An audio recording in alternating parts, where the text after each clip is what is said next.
We only speak one language. I know how. How is it going being in Mexico? I'm learning. I am learning. I'm the same.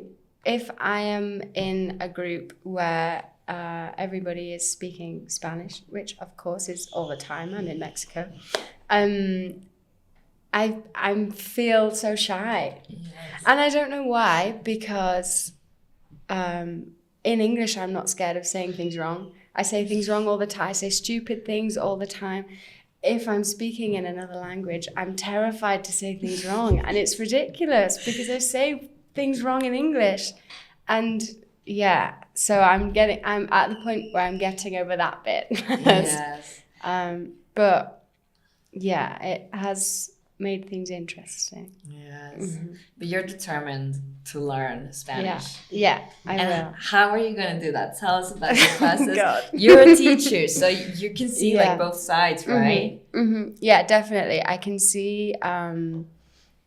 I find that I'm giving loads of tips and advice to people on how to learn English, and then I just need to follow it myself, really.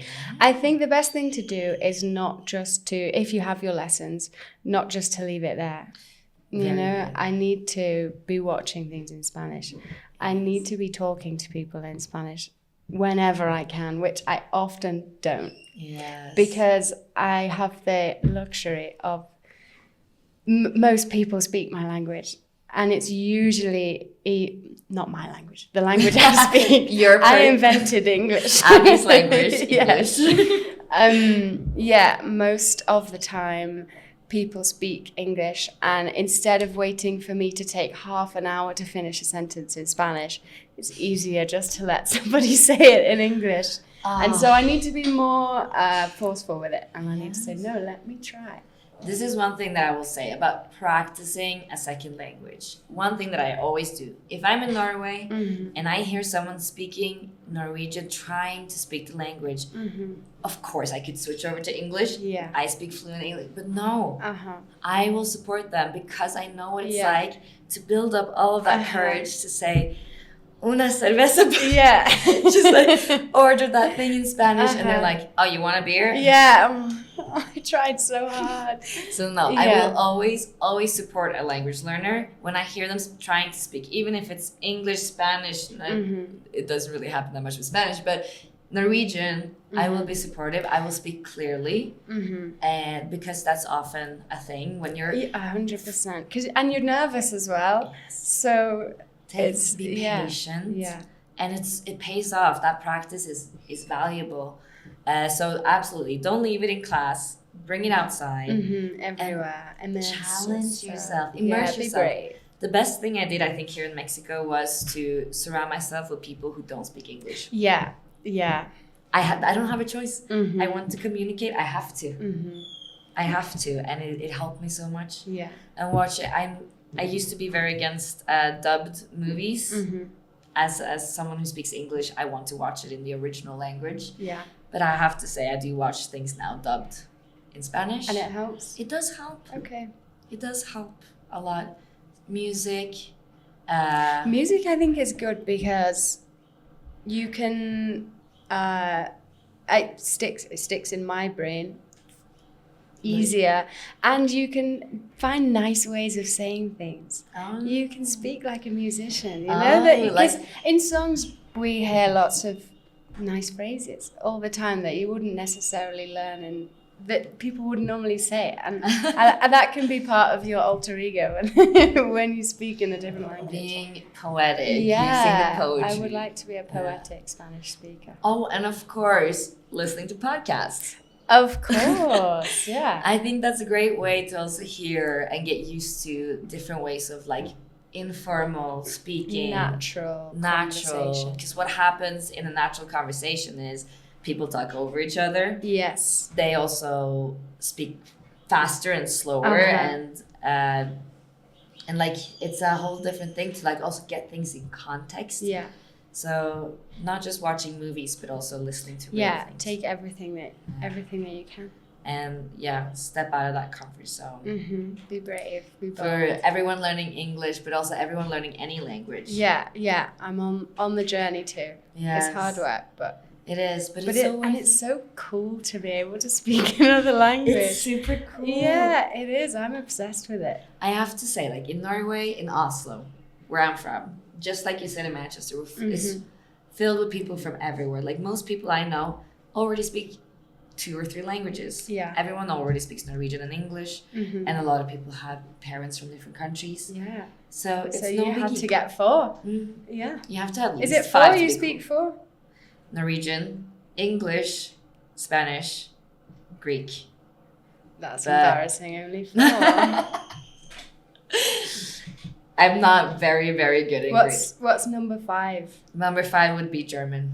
Oh, okay. Because you might remember I worked in Germany as an au pair. Yes. I taught English to kids. Was that teaching in... That's not in a school setting, right? That's in the house. That's in the house setting. That's in the fully like using the way that their brains are developing right now is like they're soaking everything up. And it was super cool because I was working with 2-year-olds.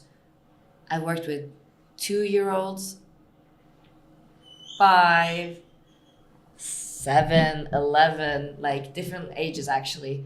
And when they're that young, they're already learning to speak. Yeah. So immersing them with other languages is they just pick it up. They pick it up so fast. And they understood that they had to speak English with me because I didn't speak German. And I learned German from them because everything that they said that they could say in German, I would pick up on and then repeat in English. I feel it's nice. I've been thinking this as I've been thinking about my Spanish journey. Learning from kids, you might not get the best language, but learning from kids maybe feels less intimidating because there's going to be less judgment from them. They're learning at the same time. And I don't know, I don't think I'd be so nervous to speak. And kids are so silly. I think it's a good method. I don't know. I mean, I almost forgot. Like, I teach kids here in Mexico as well. I teach in the kindergarten, and of course my Spanish is improving from that because I need to understand them. And it's hard. Yeah, definitely. And then with the understanding that I have, I repeat everything in English until like it makes sense for them. Yeah. But it's a different thing learning as a kid, like, and as an adult. As an adult, there's a different approach.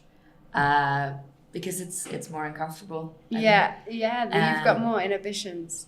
But you can go about it in a way more clear, structured way, like we do in our courses, understanding the grammar. Yeah, because you're not going to teach a child how to use future conditional. So it's going to be completely different. When you were doing au pairing, was this just teaching by talking? Yes, I didn't have classes. This is possible too, to learn just by talking, just by being. Exactly. Like, for example, Spanish, I had classes learning Spanish. For me, as being 19 when I started, having that basis of knowing this is the rule, this is what I can lean back on. There's a right and a wrong that helped me build my confidence. Especially when you're an adult and it's a bit more daunting, you need that. Daunting, exactly. Daunting. It is scary. Daunting.